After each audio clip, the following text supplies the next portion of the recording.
Welcome to Banta with Toni. Join me as I share stories about motherhood, faith, life, love, and everything else in between.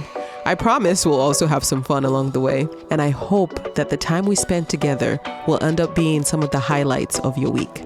Thank you for coming along. Hello, and welcome to another episode of Banta with Toni. Oh my goodness. I hope you guys are having a wonderful week, and by the time you hear this episode, that it will be the great way for you to start another great weekend. Oh my gosh, so much has been going on. I feel like I have so much to cover in a short amount of time, and I hope I can get to all of it. I need to drink my water because I have so much to talk about. That was me sipping on my water because I'm going to be parched with this one. I hope you guys all had a good week and that we have things in our lives to look forward to. Remember, I hope you found the eye of your storm. I hope no matter what's going on that you find ways to center yourself, go back to you, spend time with the people you love and care for, appreciate every single thing you have. And that's how we're going to make it through. We're going to make it. We are definitely going to make it. Okay? We're going to do it together. So pop culture. Oh my gosh, so much. And I'm hoping that I can at least create categories so that I can cover my bases with certain topics when I'm talking about them. So the first thing, that great nation called Sierra Leone, where yours truly is from, is celebrated independence this weekend, okay? It was Sierra Leone Independence on Sunday. Here in Houston, there is a Sierra Leonean group called Leone. I found out that they were having an event literally, I think the day before the event. So I already had plans. If you listened last week, I was like, this week I'm going out on a date. I'm going to go see Sinners. And that's going to be discussed here too. So I wasn't able to, but from what I could see from the people that I do know that went, it seemed like it was a great event. So whatever they're putting on next that I'm able to attend, I will go. But we celebrated our independence this weekend. I am a Sierra Leonean American, okay? And I left Sierra Leone when I was 7 years old. So if you've listened to the last few episodes, I've talked about how I'm trying to get back into truly learning my history, because I left the country before I was in secondary school, in other parts of the educational system that would have required me to learn as much of my history. So now I feel like it's my job to educate myself. So that's what I've been on the hunt for. I've seen some books that have come out and I'm like, I want to read them, but I'm like, stay focused. You're going to try to do just a little bit of learning during this time. So I don't necessarily have a book that I'm reading right now. I'm just trying to gather some resources that I'm then going to use to kind of teach myself some stuff. But who knows? I always say one thing and then life happens and I'm like, okay, maybe I'll change my mind. So maybe I might find a book to keep me, just a little bit on the side while I'm, doing my history quest, which is most likely what I'll do, just so that I have something to kind of break it up. So there are some books that have come out that I think I'm going to look to see and then make a decision about which one I'm going to read next. It's most likely going to be either a memoir or a fictional book. I haven't decided yet. That's that. So happy independence to Sierra Leone. We have a long ways to go. I'm passionate about Sierra Leone. I'm passionate about the issues that affect us. In the past, when I've been in groups talking with people, it's nothing personal, but at the same time, it's personal. I hope that makes sense. If I'm talking about issues and I'm saying something that maybe rubs you the wrong way or whatever, it's not necessarily directed at you. I am frustrated sometimes at the system itself. And I'm frustrated at people sometimes that don't see the bigger picture. I always feel like I keep that in mind, the bigger picture, the things that are going to affect generations to come, the things that affect more than just one person. And then it seems like in some of the spaces, and especially sometimes for the people that find themselves in power, they're usually the ones that only think about themselves and those attached to them and those closest to them, and not necessarily what's best for Africa as a continent. Sometimes that is our biggest issue. They go in there and they do what is best for them. They go in there and do what is best for people that look like them, those attached to them, their friends and their families, or the people that come from where they come from. And that's only it. And I don't know about other parts of Africa, but I do know that it's a West African issue that we tend to have. So then I imagine that it is something that plagues all of us. The tribalism. I am all about knowing your identity. I'm all about knowing where you come from. It tells you your history. It tells you where you're going. We have it in our culture that you cannot know where you're going if you don't know where you're coming from. So I am well aware of that. However, I feel like sometimes instead of us putting what is the best thing for our country forward, what is the best thing for us collectively forward, we allow these divisions that really were created by people outside of us to be the ones to dictate it. So instead of you saying who's the best, oh no, I want somebody that's from my tribe. I want somebody that's from my village instead of who is the best for my country. So I say all that to say, I don't know why God made me the way he did, but I'm passionate about stuff. And in the past, when I think I encounter people who maybe they're not used to it because it's so many layers. One, it's me as a woman saying these things. And sometimes the men, let's be honest, they are our age, but in their thinking, they're not necessarily forward with the times. So already, because I'm a woman saying some of these things, some of the men have certain apprehensions. They have certain ways how they go about approaching me or trying to figure me out. And then, I mean, I've been having people make comments like I'm crazy or something. And I'm like, I'm not. Like, I just care about these issues. I know these issues. And when those individuals made those comments, they probably thought that I didn't clock it or I didn't see it. Yes, I clocked it very much. But again, I choose my battles to fight. But did I take that and did I put it in a category of some sort? And kind of like, it's almost like a, what do you want to call it? Like catalog? Did I catalog it? Sure did. So happy independence to Mama Salone. May our next 30, 40, 50, 100 years be much better than where we have come from. And that's all I want, for our people to be in a better place than that which we have been, for us to have the reins for our own autonomy, for societies to flourish the way they're supposed to, for us to be the ones to benefit from our resources. And I know I'm not the only one out there. I know there are many people out there who have those same sentiments. So that's that. Oh, and so there were people who made like posts for independence. Of course, Idris Elba did one. There are other people that are on social media that are Sierra Leonean, made posts, and it was a beautiful thing to see. I think the Shade Room even featured it, so that was nice. Friends had posted, and then I was able to see the Shade Room's post because I don't subscribe to the Shade Room. So I was only able to see that because of the friends. So I was surprised a little bit. I saw Charlemagne. I was like, wait, what? Charlemagne? And then in the video, he was saying how he is Sierra Leonean. I think he listed like he's pretty much like a West African mixture over there. I think he said Mali, somewhere else. I think he said Senegal or something. And then he's Sierra Leonean. And then I'm looking at him. I'm like, Daz, he has that pink lips. Us Sierra Leoneans and our pink lips, man. I don't know what it is. Like, you will have us have like the most beautiful dark skin like you've ever seen and like the pinkest lips. Like, it's something about us and those lips. Even yours truly over here is a pink lipper. So there was something about him when I was like, oh, I never knew he was Sierra Leonean. This is a good time. So I think it was like a few months ago when the whole Andrew Schultz thing video came up, and I had made a comment as to I felt like Charlemagne in the past has taken on women in a way that I did not necessarily appreciate. Now there's room for growth. And I think because this is my platform and I can say whatever I want, that this might be a good time for me to address that. Because have I seen growth in him as a person from the time when I've been listening to him and watching him over the years? Absolutely. And do you have to give room for people to grow and evolve? Yes. Because even me that's sitting here today, even in my time in, doing things in the media, I've not always made the best decisions. I've not always done things that I've been proud of. And if I haven't said it any other place but here today, that is it. Has he made some decisions in the past that kind of informed me making that statement that I made? Yes. But am I saying that he's that same person now? No, because I have seen an evolution of the person. I think with the whole Andrew Schultz thing, I don't know their relationship because, again, this is somebody I don't know. I have to just take what I see from what is presented to me in the media. I don't know him as a person. So obviously anything that I'm saying, hopefully it doesn't get taken like it's like Bible because I don't know this individual. But based off of what was presented and how I analyzed the situation, I just felt like when he got comfortable enough to say what he said about Black women, even I've seen him now. I watched the Shannon Sharpe interview that he did. Oh my gosh, that interview pissed me off so much because I was like, Shannon Sharpe, are you the one interviewing him or is he the one interviewing you? Like, he literally came in, railroaded you, said a lot of things. It was frustrating for me to watch that. I don't even think I finished that episode. But, you have to stand behind what you say. So he believes what he says. He says it's a joke thing. But then that's the thing. Like, even in that interview, I think there was a part where he had said, yeah, okay, Shannon Sharpe tried to flip it, but he didn't see it all the way through because he tried to like flip it to say, what would be the opposite if it was the other way around? Like if it was a white woman with a Black man, and he evaded that. He totally evaded it. He did not answer it directly as he should have. So I think for me, the essence of what I was trying to say is if he's the one that's comfortable enough making these kind of jokes, it's because the people around him have created an environment in which he is comfortable.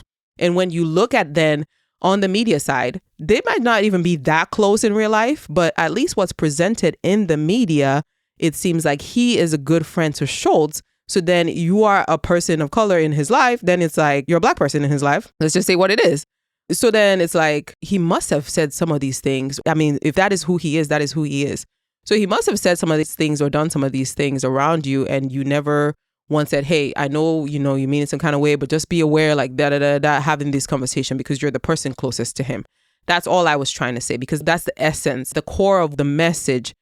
Because, the quote that I had used was the one we have in Sierra Leone. It's like, if us no sell you, streets no go buy you, right? And the essence of that is, if there's not a weakness in my home, then there's nothing there for the streets to have. So whatever somebody's able to do to me on the outside is because there has been a weakness within my own fold, within my own people that has done it. And that is true. Anytime you see anybody that infiltrates a group of people, they don't do it from just on the outside. No, they find a weak link. They find somebody within a group of people, and that's who they target to infiltrate a group. So that's the essence of what I was trying to get at there.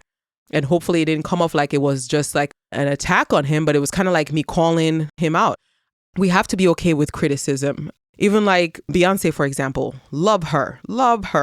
I don't think if you've listened to anything that I've put out, even like when my niece was on this show with me, I hope nobody ever got the impression like I'm not a fan of her. I am a big fan of hers. But do I think because I'm a fan of hers, if she does something or something happens that I'm like, there's room for criticism there, I shouldn't be able to say it? No, because then that's a form of idolization. Like, I cannot put you on such a pedestal that I'm never able to have criticism. Again, I'm not perfect here.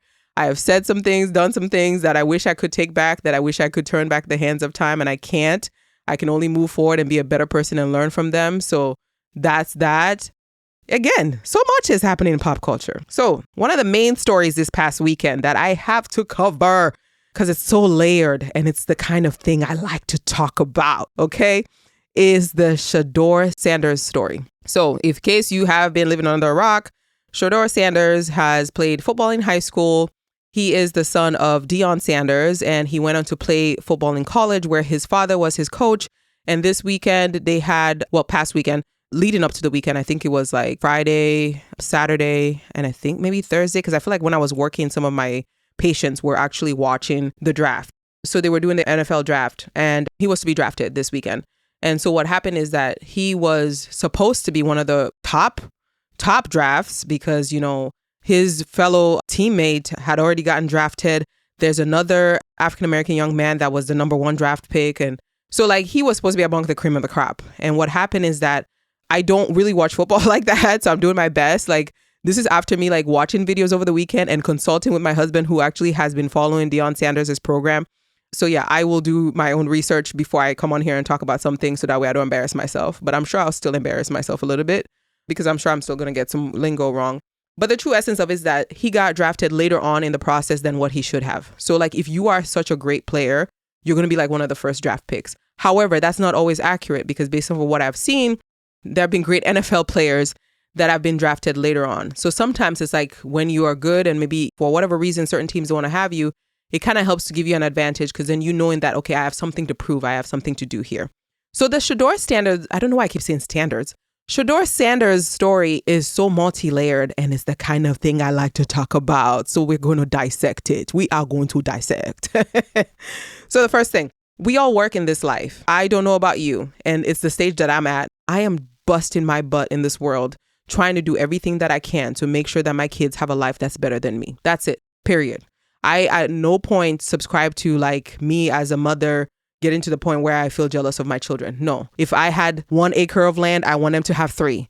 If I made $1 million in my life, I want them to make 10. Like, you need to come into this life and do better than me. You need to come into this life and add to the legacy.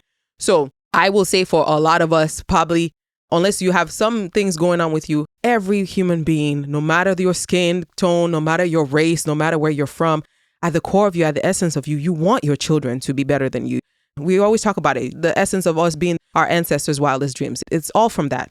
So when Black people get it right, because for so long, we have so much trauma that we carry, and it's regardless of whether you are on the continent or you are in diaspora, we all have trauma. I need my African brothers and sisters to get over that part first, because I have seen some things online where it's like, oh, but we were not slaves. We have issues within the African community that hold us back just as much as African Americans or people that are in diaspora that have experienced slavery that have been the result of that. So to even use slavery to insult an African American person as an African, you should be ashamed of yourself. And I need you to do some reevaluation, because stuff like that actually gets under my skin and it makes me really angry.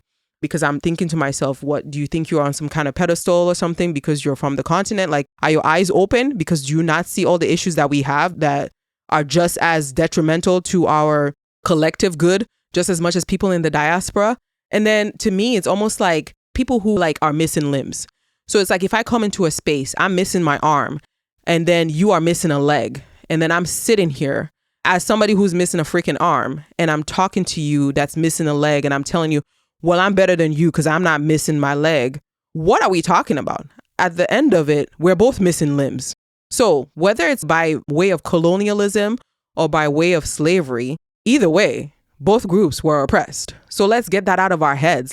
What I've even come to find out in life, I want the things that are directly in my face because then I know what I'm fighting at any given time, than for it to be the underlying things that I have to do mental Olympics to try to figure out. The mental Olympic stuff, that stuff can be rough because the untying it, the self-realization, everything that you have to process and come out with on the other end, that stuff is tough. But when I know from get-go that I should have left you alone because you don't told me you don't like my kind around here, totally different ball game that we're playing here.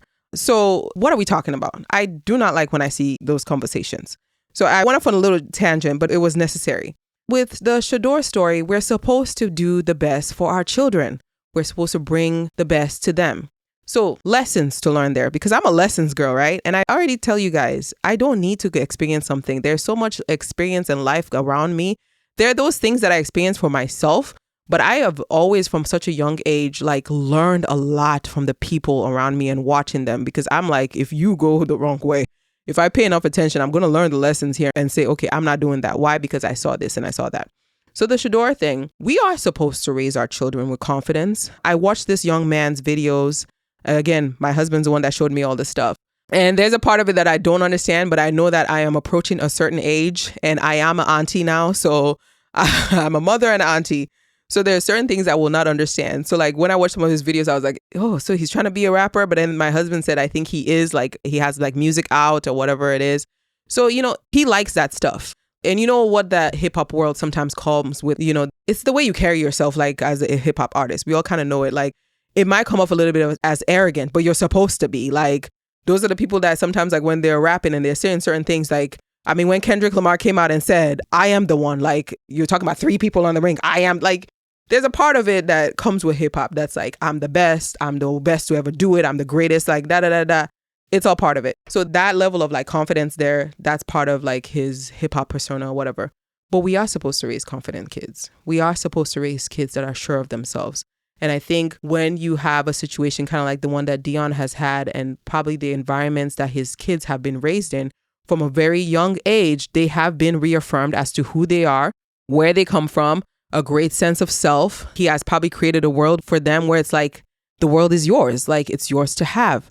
And we have to talk about the fact that when we exist in certain spaces that are not, you know, where we are the majority, that for a long time, we've been made to feel that that's not something we should have. We can watch other people have that, but we're not supposed to have that. And then be conscious of the fact that that in these spaces, when we exist in them, that is going to be problematic. So do I feel like, would he be the only one to be confident and have a good sense of self? Have you ever met an athlete? That's the first question. Like, I'm a regular person that has met regular athletes. I've had athletes in my life. Even my own spouse at one point used to play football. Like, it just comes with the territory. Like, have you met them? Like, have you met an athlete? Like, so what are we talking about here? But only somebody like him will they feel the need that he needed to be humbled. So this idea of like, he's too arrogant, he's too this, he's supposed to feel like he's the best. Even if you don't feel like he's the best, he's supposed to wake up every morning and be like, who are you, Shedeur? The best football player there ever was. And what are you going to do, Shedeur? Win a dang game. And how you going to do it, Shedeur? By going out here and practicing and showing them what you got. That is how he's supposed to wake up every morning. And if he walks into a room and carries himself in a certain way that makes anybody else feel less than, that is their problem. Like, even for me, like, that's the point that I am in my life. It's like, If I walk into a room and my mere presence intimidates you, that is not a me problem. That is a you problem. And then especially when you are at the point where like maybe you weren't always like that and then you work to get yourself to that place. I actually feel insulted because I'm like, look, I worked to get to this place of being this confident in myself. So I need you to also do that for you. Like, you're going to have to do the work, bro. It ain't my job. Okay. So there's that part of it. The next lesson I learned from this whole Shedeur thing is that when we are in these spaces where we have done better than the generations that came before us, and maybe like think about a Deion Sanders when he was raising his sons, he's raising them in a way that's different from how he was raised. So you're not just looking at the economical, but it's all the social things, you know, them going to, I'm sure, private school, all these different things that you're trying to navigate for the first time.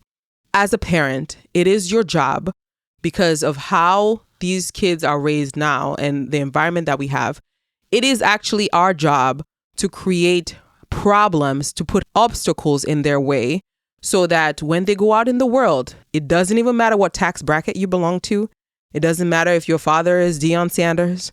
It doesn't matter if your dad has Jeff Bezos' level of money, that when they meet adversity, which they're going to meet because no tax bracket is going to exempt them from that will not be the first time.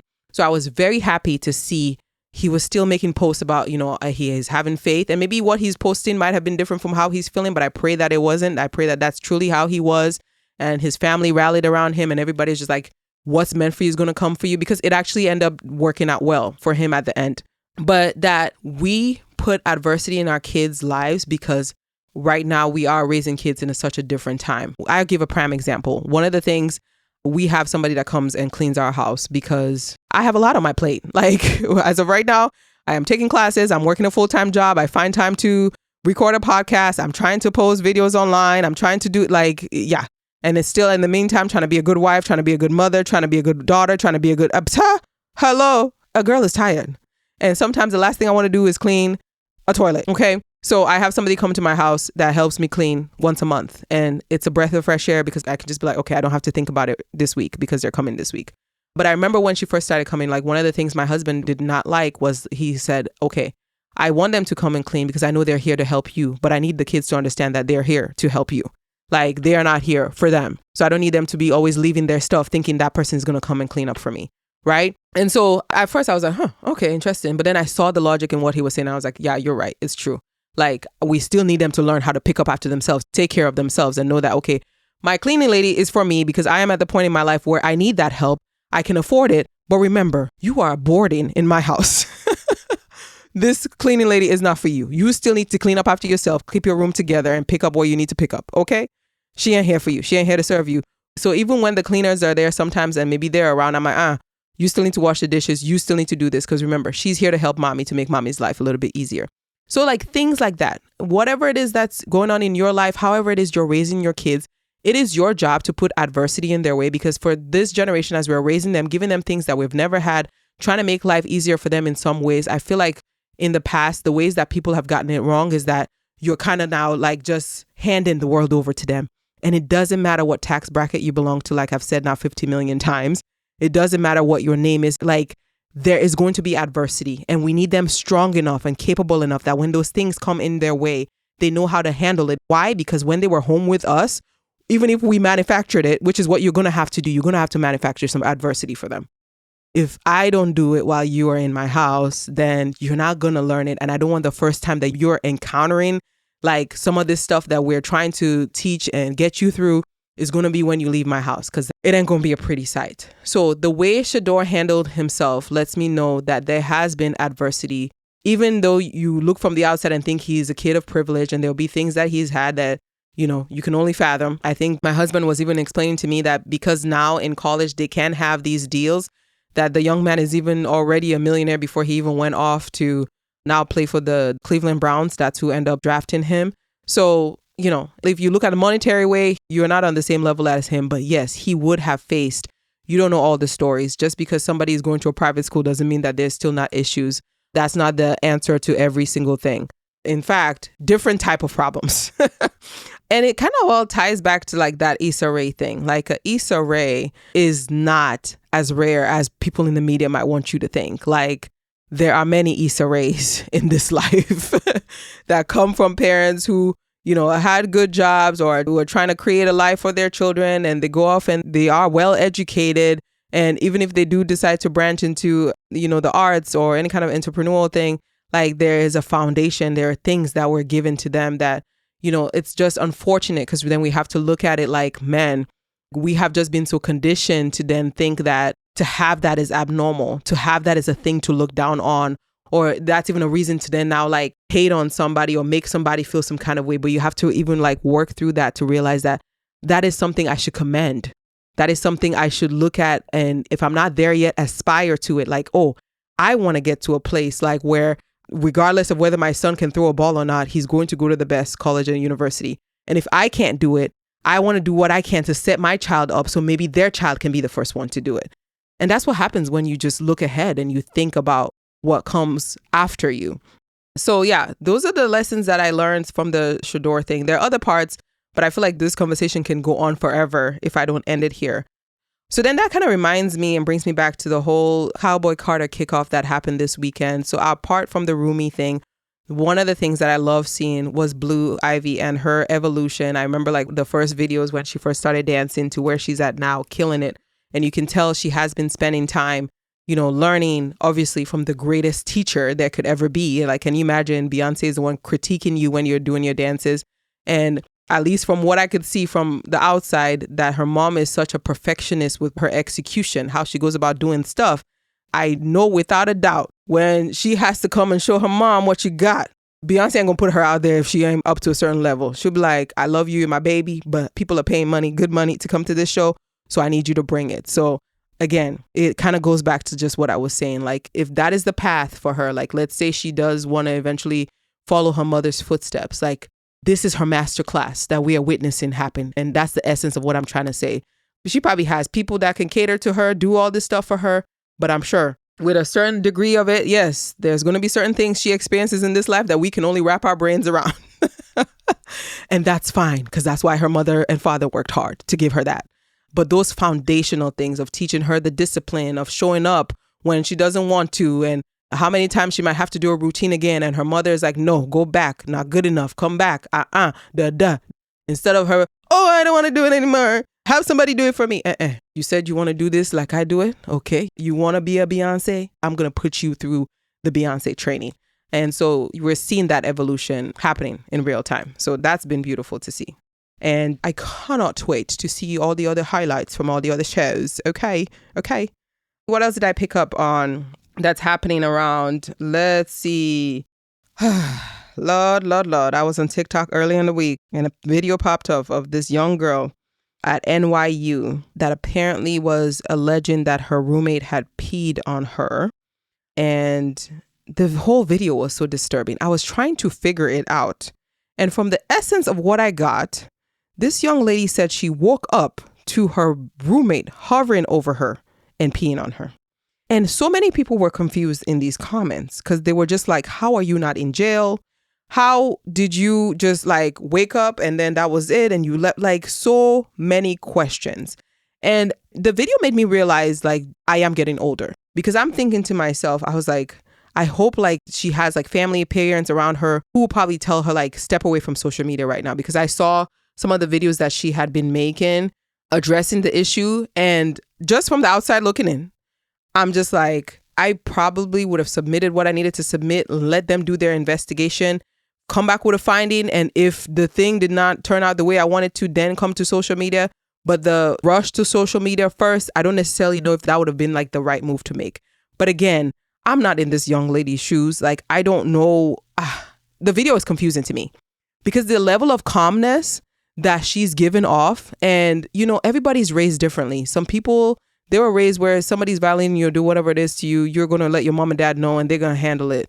And then other people, oh Lord, police. Because what do you mean I was sleeping and you were hovering over me? Like, what? I just cannot. I've been trying to process that story. You have no idea. I went back on that girl's page and I watched some other, and I'm looking at her and I'm just, it's not working for me. I'm just like, the level of calmness of even when you're explaining it, like, what? So I'm just waiting for the story to evolve. Like, Again, like I've said in the past, I've been, I give my critiques about certain things and I'm trying to make sure that I'm guarded with my words. So there's certain things that I'm just like, ugh, but I just wanted the story to play out. So I'm pinning that story because I need to come back to it. I need to see how this thing evolves. But, it's just a different age. Like, it made me have the discussion. I was like, this is a different generation, because this is the generation they might see two people fighting, and instead of them, getting in between the two and stopping a fight, everybody has their phone out and they're watching literally somebody get their butt kicked and nobody's doing anything about it. So it's just a different generation. Like, because you wouldn't even think like, oh, the first thing I'm going to do is go to social media to talk about this issue that I'm having. But it's so normal now. It's like, oh, I'm having a bad day at work. I'm going to go, make a video about it to post, or this is happening at school. I'm going to go make a video about it to post about it. It's interesting. It's just yeah. You see how my brain I can't even talk properly, because if I woke up and your butt was in my face, peeing on me, hey God, you know me, I'm over here, I'm letting you know I'm a child of God, but hey God, God is me and you. That's all I have to say, because your what is in my what? Huh? Okay, please, something is gonna shake. Something must shake. It must. Come on. What type of nonsense? Oh, Lord. So I'm pinning that story to come back to it. I just cannot. In Nigeria yesterday, was it yesterday now? I think the article was from a few days ago, actually. It wasn't yesterday, but I saw it yesterday. Osinachi Nwachukwu, I hope I'm saying it right, but she was a Nigerian gospel singer that died a few years ago. And after her death, it was brought out by her extended family members that her husband was abusive to her. And so just the last few days, that husband in Nigeria has been sentenced to death. It's such a sad story, because I remember like when it came out, like I had never like listened to her music as a gospel singer. But when I listened to like one of her songs, you can tell the pain and everything else that was there in her voice. And apparently this abuse had been going on for so long. From the article that I did read, it was saying that the Nigerian government has sentenced people to death before, but they have a hard time carrying it out.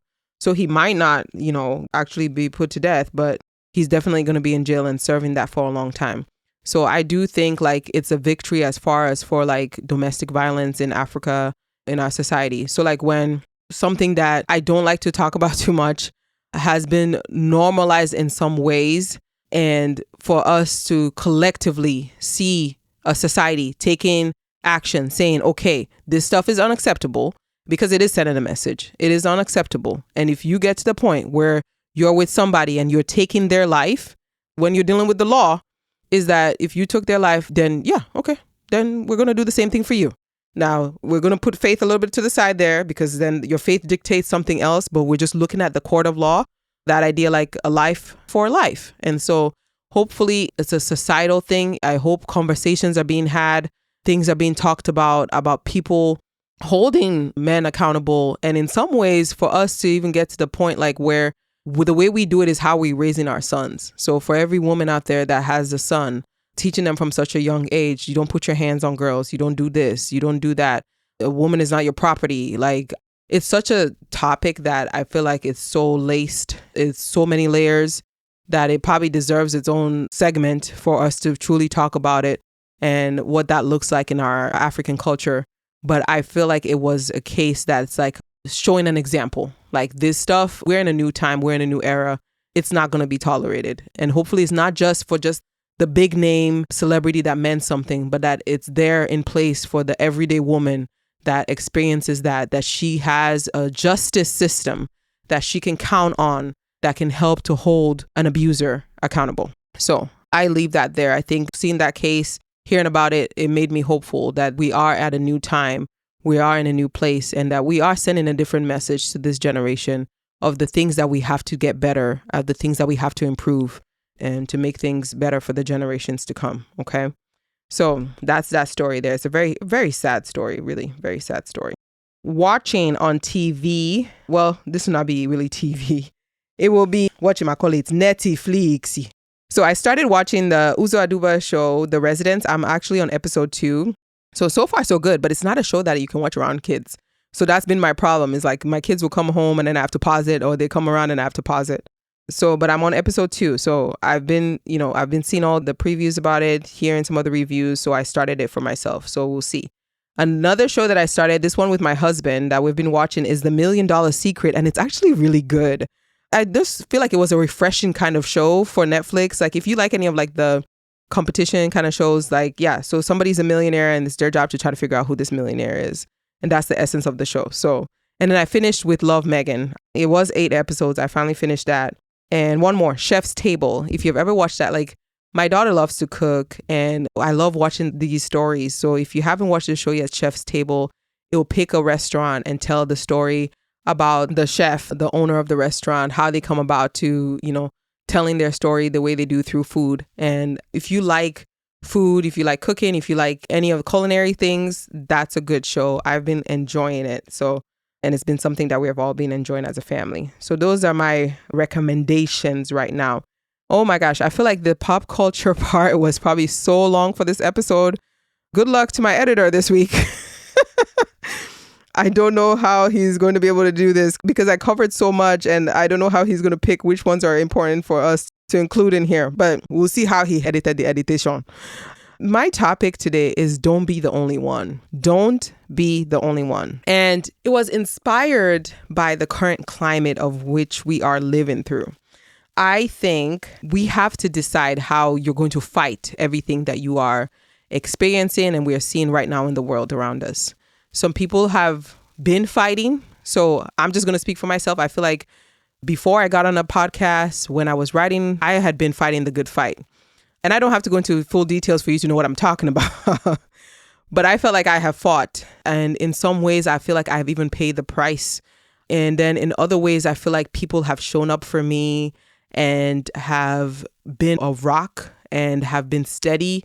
And the people who truly get it. I think sometimes one of the hardest parts of fighting for the things that matter, for the good of us, for the good of humanity, is that sometimes the very people who you might be trying to help or trying to do things for, they will be the ones to come in and like attack you and come after you with certain things. So it's been an interesting time. And I think this time is asking you, picking how you want to fight. And I think there is no good or right or wrong way of going about doing it. I think for somebody like me, I have decided to strategize and fight in different ways than I have in the past. And I think for somebody else, it might be the time for them to step into their era of like where I was in the years previous, where like you're more vocal about it. I don't think one is more right than the other. I think you have to find what you are going to champion and then do it to the best of your ability, but at the same time, making sure that you're also taking care of yourself. I think, like I say all the time, we can learn so much from those who came before us that we don't need to experience certain things, but we can learn from those who came before us to say, okay, I need to do things differently this way. This is what I learned from their story. This is how I can be better. So one, I don't want us to be like fighting each other because you feel like, oh, this person is not speaking up as much about these issues or this person doesn't have much to say. Everybody has to decide in their lives what they are able to withstand, what they are able to take on.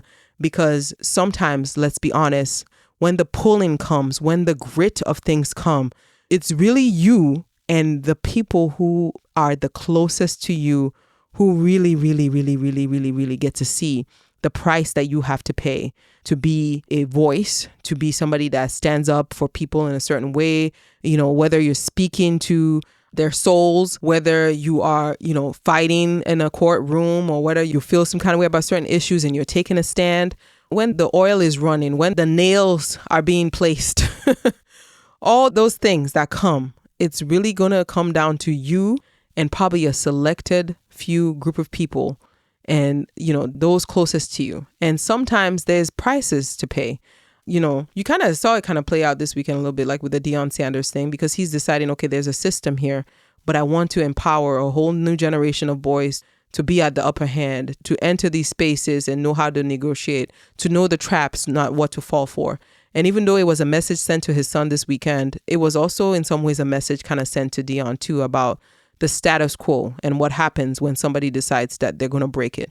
So you yourself within yourself have to decide, In what ways in my everyday life am I going to, work against a system that maybe holds me in a certain way, makes me feel, this or that? You yourself have to decide. And then once you decide, you have to be comfortable with what you have decided that you're going to do. And there is no right or wrong. It's you searching within yourself. How are you going to take the stand? So these are some things that I'm going to talk about to maybe help you decide what is going to be your fight. How are you going to position yourself? And then being comfortable in that. Okay. So first thing first that I said, make sure you choose how it is you want to fight. So maybe you haven't decided yet. Am I going to be more outspoken, or am I going to take it easy and just kind of chill and just kind of let things be? And then I know that I'm still doing certain things in certain spaces to still collectively do something that's good. I think for the longest time, what I've learned is that I don't want to be the only one. I don't like the idea of anybody being the face of something, because it gives this impression like it's only a one-person thing. And I think the movements that have been the most effective is really when a whole group of people buy into an idea and they solely believe it and they're trying in this world to achieve it. So you cannot come from a place of it's only going to be me, my idea is what I say. You can have multiple people leading, doing things, and everybody in their own sector is doing what they can and the best that they can to lead to a better life, a better place for all of us.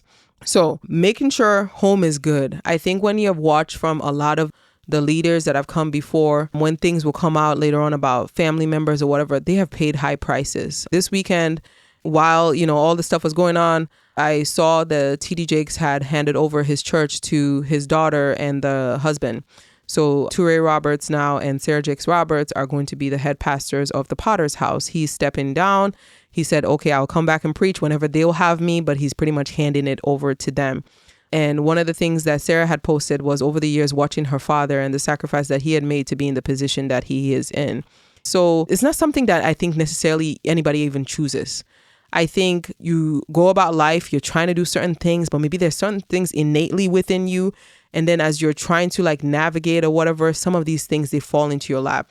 As somebody who has asked the question, sometimes I'm like, why me? Or why should I be the one? I promise you, if you see everything that has to come with having a certain platform, having impact in people's lives, having there will be a parts of you that if you know all of it, you would not want it. I'm dead honest with you guys right now. You would not want it. In the Bible, when Jesus said, let this cup pass, I have experienced enough things in my life that I totally get it. Why he said that. I'm I completely understand how he got to that point and to say, let this cup pass me by. I truly get it. Because when sometimes you're called to do something, especially something that's for the betterment of a group of people that can uplift generations, that can break certain things and make it better. And it's not just about just you and just the immediate people tied to you. The weight of that, my gosh. Yeah. So that's why I said, if you knew everything that you have to sacrifice to get there, to do all those things, you wouldn't want that. You would be pick somebody else, not for me. It takes a certain type of person to have a mindset of I gotta do this. Despite all of this, I still gotta keep pushing because there is a message. There is something that I am to say. There is something that I am to do that I will not rest until it is done. So it's a rough place. It's a rough place to be. And I totally understand it and I totally get it. So, but taking care of home, making sure the people connected to you are good. I feel like that's something that we hadn't seen in the generation before. Sometimes you're out here leading a whole group of people, leading a whole movement, taking care of others. Think about it even in our everyday life. Let's say, for example, I'm just going to use myself. So I'm out here, I'm a nurse and I show up every day and I'm taking care of my patients, giving the best that I can. But, at home, my children are not getting the best of me or my family is not getting the best of me. When we have seen that over the years and we have existed in a system that's let us believe that that's okay in order for us to get through, to make it to that next level, our family needs to be the sacrifice. No, it doesn't have to be. It's a choice to a certain degree, right? Because we're trading one for the other. And it kind of goes back to what I talked about a few weeks ago about boundaries. That's why those boundaries are so important, because you're going to decide, you know what, my family, the people attached to me, my immediate family that I'm trying to work on, they are so important to me. First, I have to get that right. And then I can go out and do all these other things. And if that's not right, how do I fix it? How do I get it better? And for the generation that came before, I think sometimes it was like backwards. It's like everybody else, and then, my family gets the scraps of me. And it's your family that's going to carry on that legacy. It's your family that's going to take things like we were talking about before with the building of things, the multi-layers, the multi-generational things. So it is important for us to think of the collective. Think of where I started this episode when I talked about that's what gets me sometimes with some of our African leaders. It is important for us to think about the collective, what's good for the collective. But we have like these foundational things if everybody in their life. So it's not just somebody who you think is well off, everybody, whether you're a school teacher, you're a nurse, you're a doctor, you are a post office worker, thinking about what can I do to give my family, my kids, the best of me, and whatever that looks like for you. So if you're struggling with, any kind of addiction, I want to be free from that so that I can be the best, I can show up the best for my children. So what am I going to do? I'm going to get therapy. I'm going to get the things that I need to do to be in the best right mind possible. So at least to the best of my abilities, I can try to be a good mom. Like I have met enough people in my life and from different social and economic backgrounds that I have seen people that do not come from much, but they are given their love, they're given discipline, they're given everything that's right to their children. And maybe the only thing that's missing is like the economic part. But look, they're already setting a foundation that thing that they're doing right now, the sacrifices they're making, all of that, when that last part of the puzzle comes through, which is, this kid is going to go off to college and is going to do great things and is going to accomplish great things. They have already taught them the things that they need to teach that they are going to like leap into that next phase. So what I've learned is you have to put the family first, the people attached to you, your children. Don't sacrifice your family just because of like a bigger cause, because at the end of the day, it doesn't need to be one or the other. It doesn't need to be, in order for me to support this cause, then my family needs, no, you can still take care of your family. You can still do what you have to do for your children and still pursue something that is bigger than yourself and greater than you. And I think that's what this generation, we're going to try to accomplish for the first time. And I pray that we're able to do it, that we can break that cycle, because I feel like those who came before, that's the story you heard so many times of this great political figure, but then at home things were not so great, or, they did this, but then look at their children, or, So, that's been the story for so long. And hopefully we can be at the place where it's like, I did all these great things. I also did the best I could. And I was present for this, and I did this and I did that. And for me sitting here, that's one of the come to Jesus moments I needed to have with myself was it doesn't matter all these things that I'm accomplishing, that I'm doing with the help of my spouse. Obviously, we came to like, okay, it is important. There have been things that have showed up in our lives that we could take advantage of and we could do, but we decide not to do it because why? We're putting our family that we have created first. And so because we're doing that, like you have to say no to this and say no to that. Why? Because I want to be able to be at your games. I want to be able to be here and there. I want to be able to be there when you wake up in the morning. Yes, there are certain sacrifices I'm making that I cannot escape it, but those that I could have control over, that I'm making to let you know that you are a priority. And I'm going to still be there for people on the outside and do what I have to do there, whatever is called to me, whatever is tied to my name, whatever that purpose is, I'm still going to accomplish it. But I have to get the home front right. So that's a lesson I feel like we can take from those who have come before us. So yeah, like I said before, I don't think anything should be at a point where it's just one face. I think we all have to get to that point now collectively where you're thinking about what is your role? Everybody has a role. Decide what your role is. What are the things that put a fire in you? What are the things that bring you to life? Maybe for you, it's the arts, okay? And then you think about, okay, I like acting, but maybe in my community right now, because of how the place is, the economy is, and how things are, that's a program that's being cut off. So the other day I was watching a video online and the lady had shared like her husband, like all the kids in the neighborhood, whenever he comes from work, all the kids come knocking at his door and he's like the dad of the neighborhood. So you never know. Maybe everybody's parents are off working doubles, trying to, put food on the table, trying to take care of the kids. But her husband, that time when he comes home and he goes out there, he plays with those kids, that's going to have something that's impactful for them, that they are going to grow up and remember, hey, we had this neighbor, Mr. John, that every day after school, he came out there and he played with us. And it was just cool seeing, a man showing up like that for a community, showing up for his people. And these are the things that are just as impactful as like somebody that's Kamala Harris, like, because Kamala Harris is going to do what she has to do. But what are we doing in our everyday life? What are the things that we are comfortable with? And sometimes you're going to be uncomfortable a little bit, to be honest. But whatever scale it is that has been destined for you, that you are saying, okay, I am going to listen and take it on, figure it out for yourself. Everybody has a role to play. And I think that's the place that we have to be. Because then when everybody carries a little bit, then one person doesn't have to feel like they carry a lot. Because I think of the leaders in the past, like that has been the thing. And that price, it's hard. It is difficult. It is gruesome. And it's inhumane to a certain level. Yeah, because you're going to spend your whole life sacrificing, fighting, doing all these things. And then sometimes the very people that you're even doing all that for are going to be like, nobody asked you. In fact, they're going to be the ones to even attack you more than... And you're wondering like, what is happening? So I said fight within your capacity. So yeah, that's what I was saying. So deciding what it is that you want to do. So going back to that example, that man has decided, okay, my school district does not do this activity anymore. I want to do it. There was a time when my husband, he plays soccer with his group of friends. They play like multiple days of the week. That's their self-care. That's what they do. But I was like, all of you guys play soccer. And if you have met an African man that plays soccer, hey, Jesus, it's very serious business. They watch it, they play it. In fact, everybody's Mbappe, everybody is Pele, everybody, any other player you can think of, they are him. Okay? It's serious business. I don't fight with soccer anymore. When we were first married, I'm like, every Saturday, you must do that. Now I'm like, please, go, carry on, please.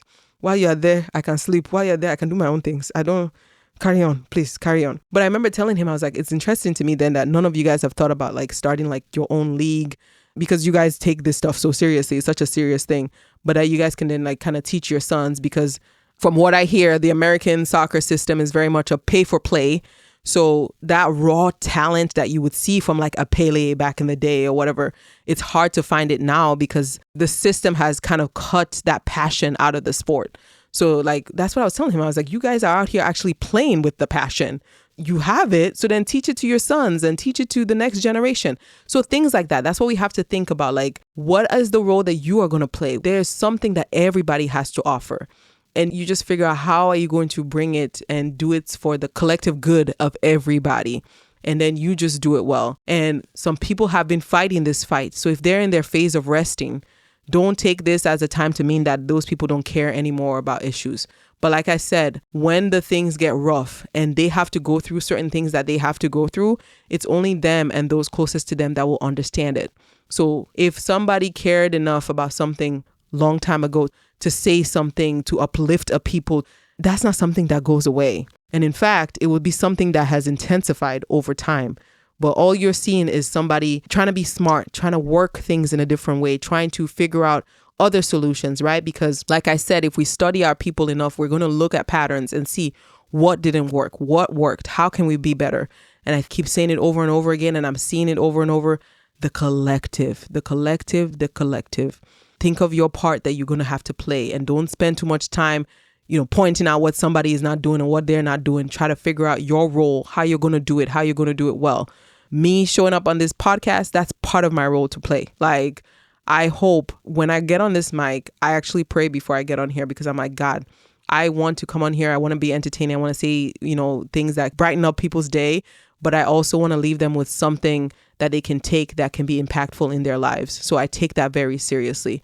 So I feel like that's part of my thing that I do when I show up here. So figure out your thing. And then the rest of it, like we've been talking about, give yourself, grace, give yourself the comfort, take care of yourself, take care of your family, take care of your loved ones, do all of that other stuff, but reprogram yourself a little bit. And then we just have to be at the point where you just take what people can give right now. This is not a time to say, well, I'm being loud. If that is where you are in your loud phase of self-discovery, go ahead and do that. But if somebody else is at a phase where they're like, hey, this is my pullback phase, let them pull back and let them not have any guilt or whatever to it, because everybody has a role to play. And sometimes you're not seeing also what people are doing. So you're only seeing, again, based off of what you can consume, but you might not know them in regular everyday life. You don't know truly what, impact that they're having.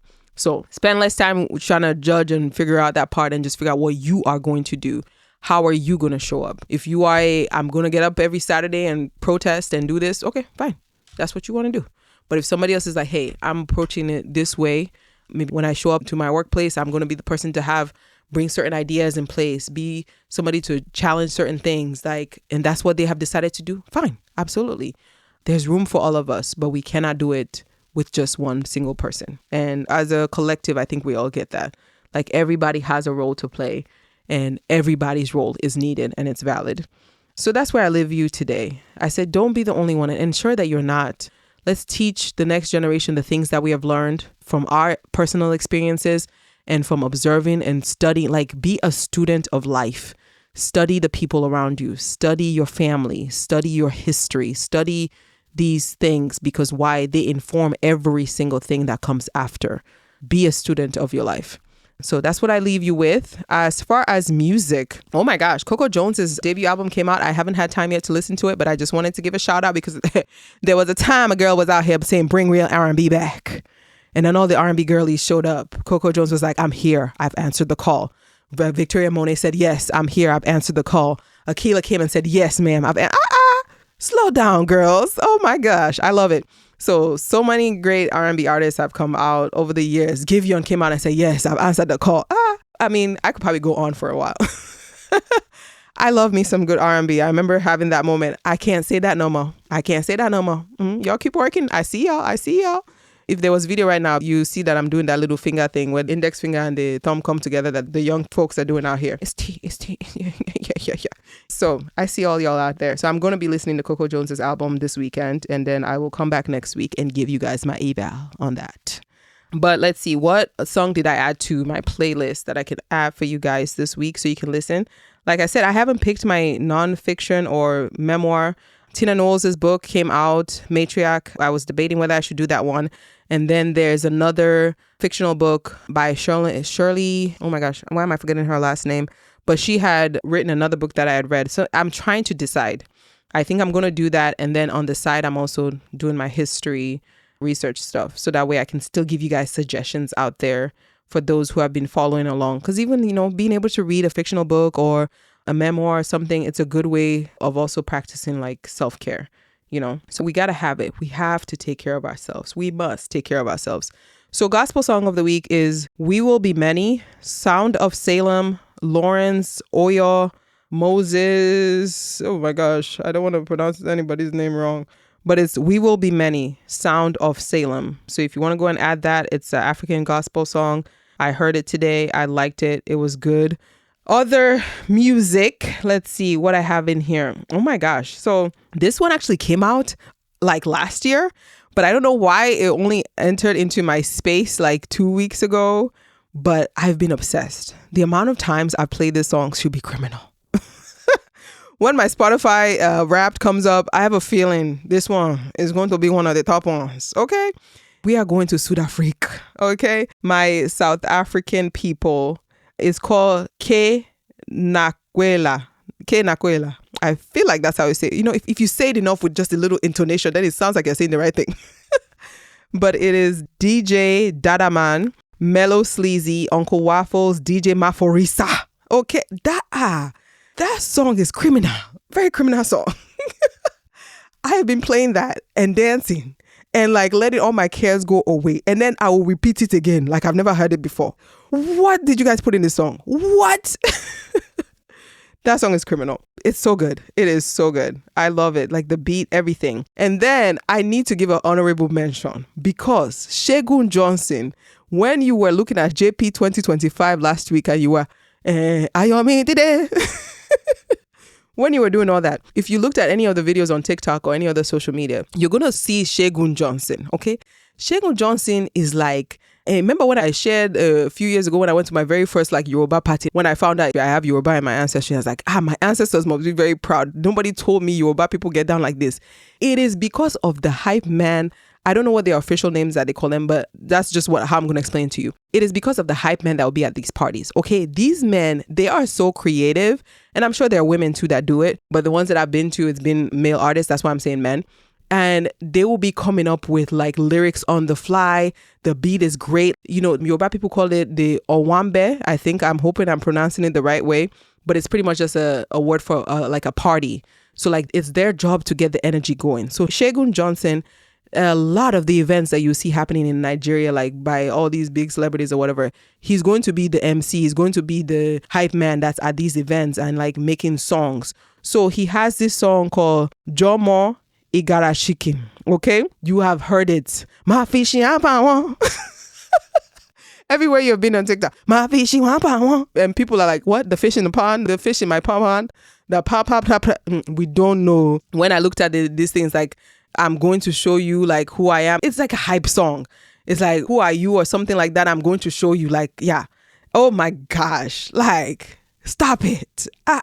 Mr. Get all the money. He has collected. He's the type of person, by the time he has finished hyping you, you are going to give him your inheritance, your children's money. You're going to be dashing it to him, because by the time he's done with you, like, I was literally going through my house after watching that JP 2025. Like, if you have seen the video where he's like, Iyabo Ejo, like, he'll be saying your name and he will hype you up. So for me now, it will be Antonia Obe, Antonia Obe, resident of Fushe, mother of Osila, the best there were.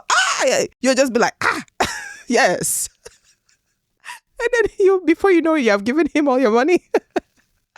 So I have to put that song on there. Once you listen to it, you're going to be like, I've heard this song. But it's spelled J''OMO and then Igara. So IGARA, chicken. Okay?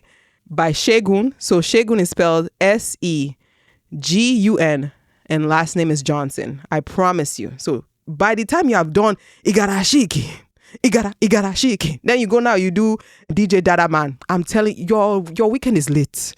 Enjoyment for your life. Because remember, life is already stressful enough. We need these little things to bring enjoyment to us, to release that stress. Just listen to those two songs. Go and listen to the Igarashiki and the DJ Dada Man one that I gave you. And the DJ Dada Man one is spelled KENAKWELA. Okay, those two songs, you play them back to back, all your worries will be going. If you like to dance, if you like good thing, if you like enjoyment, go and enjoy it. Okay. And then don't forget, listen to that gospel song, We Will Be Many. That was a beautiful one. I made sure to add that to my playlist. I liked it.